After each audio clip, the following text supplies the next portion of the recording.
Hi friends, welcome to Bindu officials.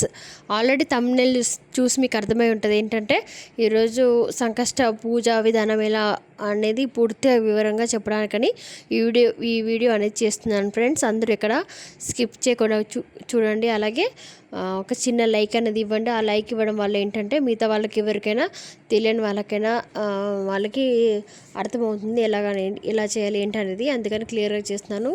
ఏంటంటే మనకు ఏదో విధంగా మనమైతే శుభ్రంగా ఫస్ట్ మనమైతే ఒక పీఠం తీసుకొని దానిపైన అష్టదళ పద్మ ముగ్గు అనేది వేసుకోవాలి ఫ్రెండ్స్.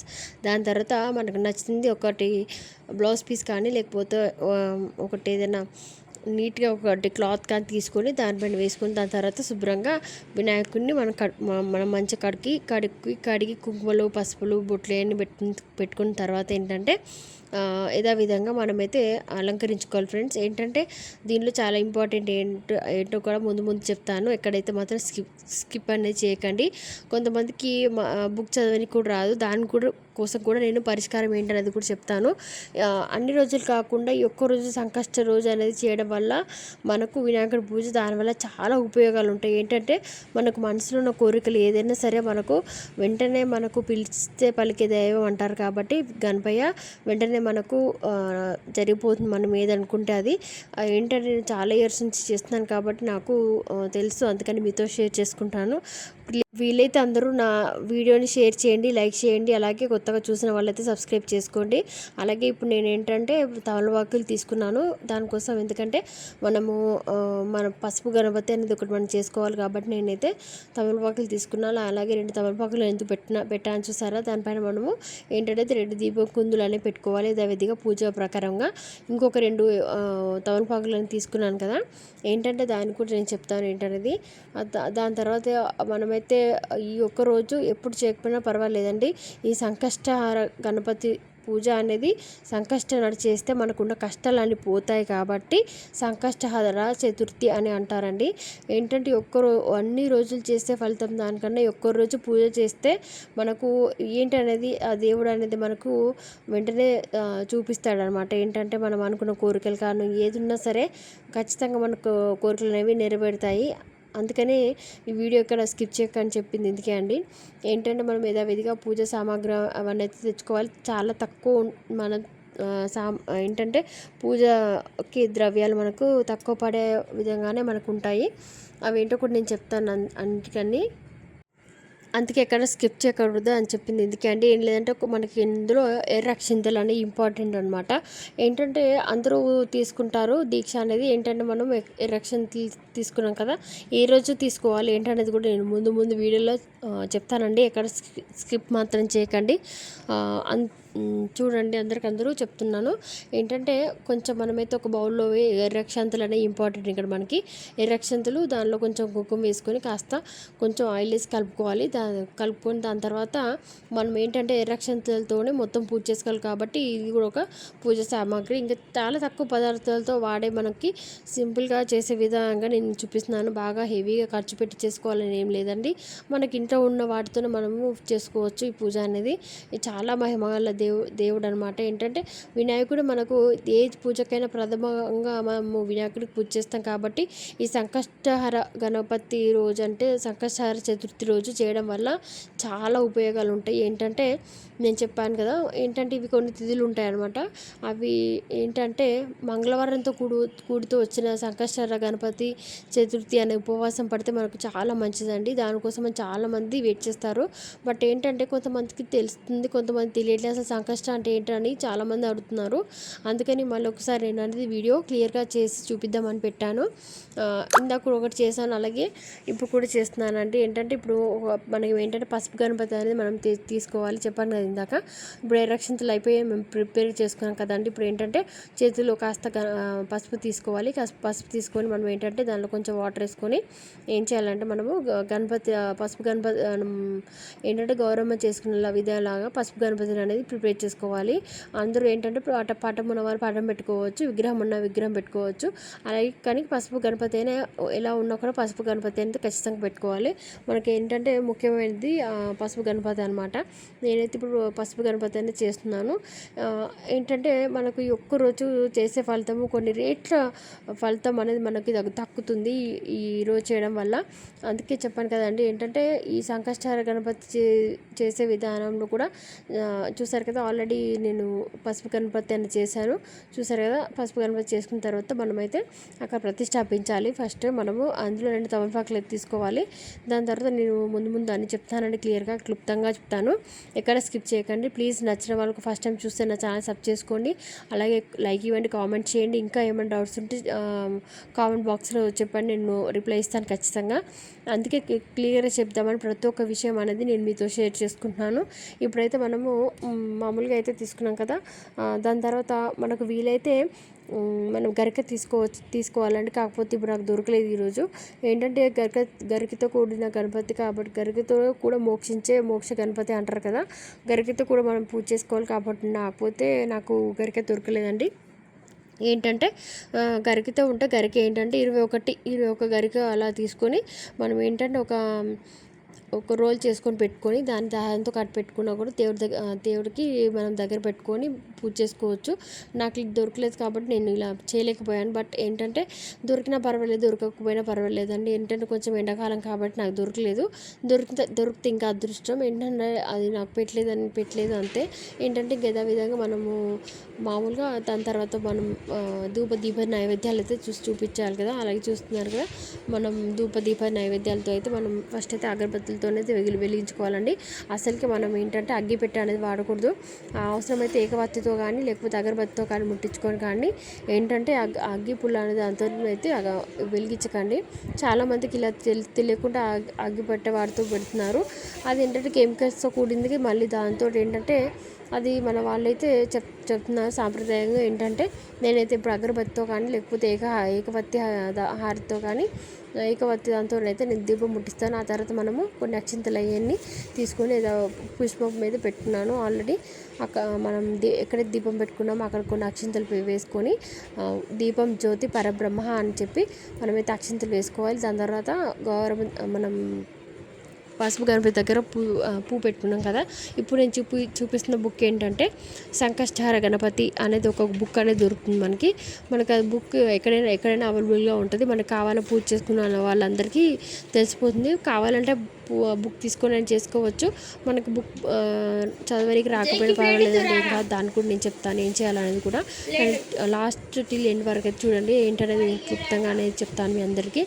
ఇప్పుడు ఏంటంటే పుష్పములు అనేవి మనకు ఇక్కడ ఇంపార్టెంట్. ఫ్లవర్స్ మనం యథావిధిగా పూజలు ఎప్పుడు వాడే ఫ్లవర్స్. దీనిలో ఎక్కువ నైవేద్యాలు కూడా మనము వీలైతే కుదిరితే చేసుకోవచ్చు. లేకపోయినా కూడా మనం ఏం నైవేద్యం పెట్టాలనేది కూడా నేను చెప్తాను. అది కూడా ఎలాగంటే ముందు చూడండి, నేనైతే బుక్తో చేస్తాను కాబట్టి నేనైతే బుక్తో కూడా చేస్తాను. ఇంకా ఏంటంటే ఇందులో మనకి వినాయకుడు కాబట్టి వినాయకుడు కూడా అష్టోత్తరం ఉంటుందండి. మనం వినాయక అష్టోత్తరము ముందుగా మనకు ఏంటంటే ప్రతిష్టాపన, పసుపు గణపతి పూజా విధానం ఇవన్నీ ఉంటాయి ఆ బుక్లో అయితే. ఆ బుక్లో కూడా ఏంటంటే మొత్తం చూసారు కదా, సంకష్టహార గణపతి పూర్తిగా పూజా విధానం అని రాసి ఉంటుంది. అది చూసి చేసుకునే వాళ్ళు కొంతమంది చేసుకుంటారు, మిగతా వాళ్ళు కొంతమంది అయినా ఓన్గా కూడా చేసుకోవచ్చు. అది ఎలా చేసుకోవాలని కూడా చెప్తున్నాను నేను. అది కూడా ఏంటంటే మనం ఫస్ట్ అయితే చెప్పాను కదండి, మనం ఓం దీప జ్యోతి పరబ్రహ్మ అని చెప్పేసి మనమైతే అక్షింతలు వేసుకోవాలి దానిపైన. ఇప్పుడు నేను బుక్ మొదలుపెట్టాను అనమాట చదవడము. బుక్ చదువుతూ నేనైతే అక్షింతలు వేస్తున్నాను ఇప్పుడు ప్రధానంగా. చూసారు కదా, ఇప్పుడైతే ఒకసారి అయితే మన ప్రధాన ఫోటోకి అయితే చేస్తున్నాను ప్రజెంట్గా. దాని తర్వాత మనం ఏం చేయాలనేది కూడా నేను ఖచ్చితంగా మొత్తం క్లియర్గా చెప్దామని అందరికీ ఎవరికి అర్థం కావట్లేదు. అందుకని క్లియర్గా ప్రతి ఒక్క చిన్న విషయం కూడా ఎక్కడ స్కిప్ చేయకుండా చూడండి, అన్నీ క్లియర్గా చెప్తున్నాను. ఆ తర్వాత మనం నార్మల్గా నేనైతే పూజ చేస్తూ బుక్ చదువుతూ మొత్తం చేస్తున్నాను. మొదట్లో ఏంటంటే ఇందులో మనకి కలశం అనేది మనం తయారు చేసుకోవాలంటే, కలశం అంటే మనం ఏం పెద్దగా కొబ్బరికాయ పెట్టి కలసం కాదండి, మామూలుగా మనం వాటర్తో చేసే కలసాన్ని మనము ప్రిపేర్ చేసుకోవాలి. ఏంటంటే ఒక చెంబులో వాటర్ తీసుకొని దాన్ని కొంచెం పసుపు కుంకుమలు గంధంతో మనమైతే అలంకరించుకోవాలి. చూస్తున్నారు కదా, ఇప్పుడు అలాగా వాటర్ తీసుకొని మనం ఏంటంటే అదేంటంటే ముందు అన్ని క్లియర్గా చెప్తాను చూడండి. ఇప్పుడు అందులో మనం ఏంటి నేనైతే మామూలుగా అయితే అలంకరించుకున్నాను బొట్టు పెట్టుకొని. దాని తర్వాత మనమైతే అందులో కొంచెం గంధం అనేది పసుపు కుంకుమలతో అని అలంకరించుకొని దాని తర్వాత మనం అందులో కాస్త మనం గంధము, అక్షితులు, మళ్ళీ పూలు, 2 తమలపాకులు అనేవి మనం యాడ్ చేసుకోవాలి. దీనివల్ల ఏంటో కూడా నేను చెప్తానండి, ఇక్కడ స్కిప్ మాత్రం చేయకండి. మొత్తం పూర్తిగా పూజా విధానం ఎలా ఉంటుంది ఏంటనేది చెప్తాను మీ అందరికీ. చూసారు కదా, గంధం అయితే యాడ్ చేస్తాను నేను ఇప్పుడు. ఆ తర్వాత కొన్ని ఎర్రక్షంతలు వేయాలండి, వేరే ఏం వాడకూడదు మనం.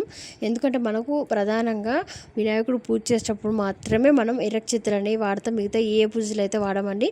మళ్ళీ వచ్చేసి వారాహి అమ్మవారికి కూడా మనం ఎర్రక్షంతలు వాడతాము.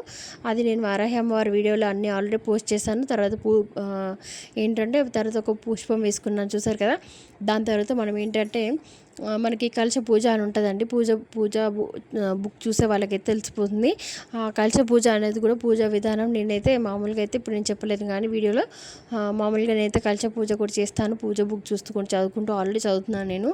బట్ బయటికి అయితే ఇప్పుడు నేను చదవలేదు, కానీ మామూలుగా అయితే నేను బుక్ చదువుతూ ఇటు పూజ చేసుకుంటున్నాను. ఇప్పుడు మనం కలశ పూజ చేసుకున్న తర్వాత ఏంటంటే ఆ కలశంలో ఉన్న నీళ్ళన్నీ మనం వాటర్కి ఉంటాయి కదా, ఒక పుష్పంతో మనం దేవుడి పైన పూజ ద్రవ్యాలపైన మనం ఏమైతే తీసుకున్నామో ప్రతి ఒక్క దానిపైన మనం అయితే ఇలా చల్లాలి. దాని తర్వాత మన నెత్తిపైన కూడా చల్లుకోవాలి. అంటే ఏంటంటే మనం శుద్ధి చేసినట్టు అనమాట. అందుకని ఇలా చేస్తారు. తర్వాత మనం ఏంటంటే యథావిధిగా మనం ఇప్పుడు బుక్లో చేస్తూ నేను చేస్తున్నాను కాబట్టి మనం విగ్రహానికి ప్రజెంట్గా మనం విగ్రహం పటం పటానికి అయితే నేను పూజ చేస్తున్నాను. చూసారు కదా, అది పుష్పంతో కూడిన పూజ కాబట్టి మనం ఉన్న పూజలన్నీ పువ్వులన్నీ మనం నేను ఒక్కొక్క మన నామని చెప్తూ ఒక్కొక్క పువ్వు అని పెడుతున్నాను. అలాగే మీరు వీలైతే పూలు పెట్టుకోండి, పర్వాలేదు. పూలు అవైలబుల్గా లేని వాళ్ళైనా అక్షింతలతో చేసినా కూడా పర్వాలేదండి. ఎలా చేసినా కూడా పూజే కాబట్టి నేను నామాలతో చేస్తున్నాను. అక్కడ బుక్ చదువుతూ చేస్తున్నానండి. అలాగని అందరూ కాళ్ళు విరగొట్టి పెడుతున్నారు, అలా కాకుండా ఇలా ఏంటంటే రెక్కలు విరిచి పెడుతున్నారు. అలా పెట్టుకుని ఒక్క పుష్పమైనా సరిగ్గా కరెక్ట్గా పెడితే సరిపోతుందండి. అలా రెక్కలుగా పెట్టడం అనేది తప్పు. చాలా వరకు ఏంటంటే ఉన్న 4 పూలైనా పెట్టండి, దాని తర్వాత అక్షింతలతో చేసినా కూడా మనకు పర్వాలేదు, కానీ అలాగైతే ఎవరు చేయకండి. ఏంటంటే ఇంకా మనం పసుపు గణపతికి ఇప్పుడు పూజ ఫస్ట్ ఇదిగా చేసాం కదండి. అలాగే ప్రధానంగా మనం ఇప్పుడు అష్టోత్తరము ఇంకా మిగతా బుక్లు చాలా ఉంటాయి, మనం అవన్నీ చదువుకొని చేస్తూ ఉన్నాను. ఇప్పుడు నేను అష్టోత్తరము ఇవన్నీ చదువుతున్నాను. అందులో మీ బుక్లో అయితే వివరంగా చెప్పగలుగుతాను, బట్ ఇప్పుడైతే బుక్ గురించి అయితే నేను చెప్పట్లేదు, కానీ నేను చేయడం మాత్రం బుక్ చూస్తే చేస్తున్నాను. ఏంటంటే ఇంకా ఆల్మోస్ట్ మనం ఎండ్ దాకా అయితే వచ్చేసాం. ఇందులో ఏంటంటే పక్కన ఇంకొక రెండు కనపడుతున్నాయి కదండి అరటిపళ్ళు, అవి ఏంటంటే తాంబూలం అనమాట. ఆ తాంబూలం మనం ఖచ్చితంగా ఇవ్వాలి. ఆ తాంబూలం అనేది మనకు దేవుడికి మనము అక్కడ ఒక 21 రూపాయి కానీ ఏంటంటే ఒక పుష్పంతో పెట్టి మనం తాంబూలం సమర్పయామి అని చెప్పాలి. మళ్ళీ తర్వాత నైవేద్యంగా మన చక్కెర కానీ ఇంకా మిగతా కొన్ని 2-3 అది బనానాలు అది అరటిపండు పెట్టినా కూడా సరిపోతుంది అనమాట. ఇంకా లాస్ట్లో చెప్తా. ఇప్పుడు నేను కొబ్బరికాయ తీసుకున్నాను అనమాట. మనకి ఏమైతే కోరికలు ఉన్నాయో అవన్నీ తీర్చుకోవాలి దేవుడా అని చెప్పి మన మనసులో ఉన్న కోరికలన్నీ మనం అయితే మొక్కుకోవాలి. ఏంటంటే లాస్ట్లో చెప్తా అని చెప్పాను కదండి. ఏంటంటే ఇప్పుడు కొంతమందికి ఈ బుక్ చదవడానికి వీలు కాదు, కాళ్ళు వాళ్ళందరూ కూడా ఏం కాదండి, ఏం లేదు, ఇలా ఫోటో తీసుకొని మనం దేవుడిది మనం ఇప్పుడు నేను చేసిన విధంగా మీరు పూజ చేసుకొని ఇప్పుడు ఎర్రక్షింతలు ఉన్నాయి కదా, దాన్ని తీసుకొని ఓం గం గణపతయే నమః అనుకుంటూ అలా 109 సార్లు మనం వేసుకున్నా సరిపోతుందండి. ఆ దేవుడికి అనేది మన పూజ అనేది మనకి కంప్లీట్ అయిపోతుంది అనమాట. అదే అండి నేను చెప్పేది. ఇలా కూడా చేసుకోవచ్చు. ఏంటంటే మనమైతే ఈ బుక్ చదవని వాళ్ళంతా, ఓపిక లేని వాళ్ళంతా వారికైతే ఇలా చేయొచ్చు అనమాట సింపుల్గా. ఇంకేంటంటే నేనైతే కొబ్బరికాయ కొట్టాను, చూసారు కదా. ఇది కూడా నేనైతే నైవేద్యంగా చూపిస్తున్నాను దేవుడికి, చూసారు కదా. ఏంటంటే మనం చక్కెర కూడా సమర్పించుకోవచ్చు, మనం యథాశక్తి అన్నమాట. మనం చక్కెర పెట్టినా కూడా కూడా మనం బెల్లం కూడా ఇంకా శ్రేష్టం అండి. కొంచెం బెల్లం పెట్టినా కూడా, కొంచెం చక్కెర పెట్టినా కూడా పర్వాలేదండి. మనం ఏంటంటే మన యథాశక్తి మన ఓపిక వరకు ఏది పెట్టినా అనేది కూడా మన దేవుడికి సమర్పణయామి అని చెప్తాం. కాబట్టి మనం తోచిన విధంగా మనం ఎంత చేస్తే అంత మనం చేసుకోవచ్చు. ఏంటంటే దీనిలో మాత్రం ఒకటైతే మన రూల్ ఉందండి. ఏంటంటే మనం ఖచ్చితంగా మార్నింగ్ నుంచి ఈవినింగ్ వరకు అయితే ఓన్లీ పళ్ళు మాత్రమే తీసుకోవాలి. దాని తర్వాత చంద్ర దర్శనం అనేది ఉంటుంది. అది కూడా ఒక టైమింగ్ ఉంటుందండి. అది టైమింగ్ ఎప్పటికప్పుడు ప్రతి నెల మారుతూ ఉంటుంది. ఆ టైమింగ్ చూస్తూ మనమైతే చంద్ర దర్శనం అయిన తర్వాత చూసారుగా తాంబూలం కూడా మనము పువ్వు అక్షతలు అవన్నీ పెట్టుకోవాలి. ఆ చంద్ర దర్శనం అనేది మన టైమింగ్ చూసుకోవాలి. దాని తర్వాత ఆ టైమింగ్ తర్వాతనే మనం భోజనం చేయాలి. ఇంకేంటంటే ఆల్రెడీ నేను చూసారు కదా కొబ్బరికాయ అయితే కొట్టుకున్నాను. ఇప్పుడైతే చూసారుగా చక్కెర అయితే నైవేద్యంగా పెడుతున్నాను. ఇది చాలా శ్రేష్టం అండి. ఇంకా చక్కెర బెల్లం పెడితే ఇంకా శ్రేష్టం. ఇంకా మన ఓపిక ఉంటే మనం కుడుములు ఇవన్నీ కూడా చేసుకోవచ్చు. ఇంకేంటంటే మార్నింగ్ నుంచి ఉపవాసం ఉంటాం కాబట్టి ఇప్పుడు కొంచెం వీళ్ళైన వాళ్ళైనా కుదరకపోయినా కూడా మనం బెల్లం పెట్టినా కూడా శ్రేష్టమే, చక్కెర పెట్టినా కూడా ఓకే అండి. ఇంకేమైనా డౌట్స్ ఉన్నా కూడా ఏమున్నా కూడా చాలామందికి అసలు సంకష్టహార చతుర్థి అంటే ఏంటో కూడా తెలియని వాళ్ళు ఉన్నారండి చాలామంది. ఇది చూసి నచ్చితే ప్లీజ్ సబ్స్క్రైబ్ చేయండి, షేర్ చేయండి. అలాగే మర్చిపోకుండా అయితే లైక్ అయితే ఇవ్వండి. ఇప్పుడైతే నేను ఇంకా లాస్ట్లో ఎండింగ్లో వచ్చానండి. ఎండింగ్లో వచ్చేసి ఇంకా నేనైతే హారతి ఇస్తున్నాను. ఇంకా అన్ని డౌట్స్ అయితే నేనైతే మీకు క్లియర్ చేశానని అనుకుంటున్నాను. ఇంకా లాస్ట్లో ఎండింగ్లో అయితే నేను కొబ్బరికాయ ఒకటి అయితే హారతి ఇచ్చుకున్నాను. హారతి అప్పుడు కొన్ని పాట పాడతానండి. ఏంటంటే మన మామూలుగా గణేశుడి గురించే పాట పాడుకుంటూ నేనైతే హారతి ఇస్తున్నాను. ఇదే అండి. ఇంకా మొత్తం అయితే నేను క్లుప్తంగా చెప్పానని అనుకుంటున్నాను పూజా విధానం ఏంటనేది. ఇంకా ఏమైనా డౌట్స్ కానీ ఏమైనా ఉంటే ప్లీజ్ నా కామెంట్ సెక్షన్లో కామెంట్ చేయండి. వీలైతే లైక్ చేయండి. తెలియని వాళ్ళకుంటే నా వీడియో అనేది షేర్ చేయండి. Thank you so much for watching my video. ఇంకా ఏంటంటే సింపుల్గా చేయడానికి కూడా నేను చెప్పాను ఆల్రెడీ. ఏంటంటే మనం 109 సార్లు అయినా సరే మనము దేవుడికి అనేది ఎర్రక్షితలతో పూజ చేసుకున్నా సరిపోతుందండి. అన్ని రోజులు చేసేదానికన్నా అధిక రెట్లు ఫలితం అనేది మనకి ఈ సంకష్టహార చతుర్థి పూజా విధానం రోజైతే మనకి ఉంటుందని నేనైతే ఖచ్చితంగా చెప్తాను. ఎందుకంటే నేను ఒక 2-3 ఇయర్స్ కంటే ఎక్కువనే అవుతుందండి నేను ఈ సంకష్ట అనేది ఉంటున్నాను. చాలామంది తెలియట్లేదు, అందుకని నేను చెప్తున్నానండి అందరికీ. ఏంటంటే ఇప్పుడు మనము పూజ చేసిన తర్వాత ఒక పువ్వు అయితే మనం పుష్పం తీసుకుని మనం మీద పెట్టుకోవాలి. దాని తర్వాత పూజ అంతా అయిపోయిన తర్వాత మనం దేవుడి పాదాల మీద దగ్గర అక్షింతలు అయితే తీసి మనం అయితే పెట్టుకోవాలండి.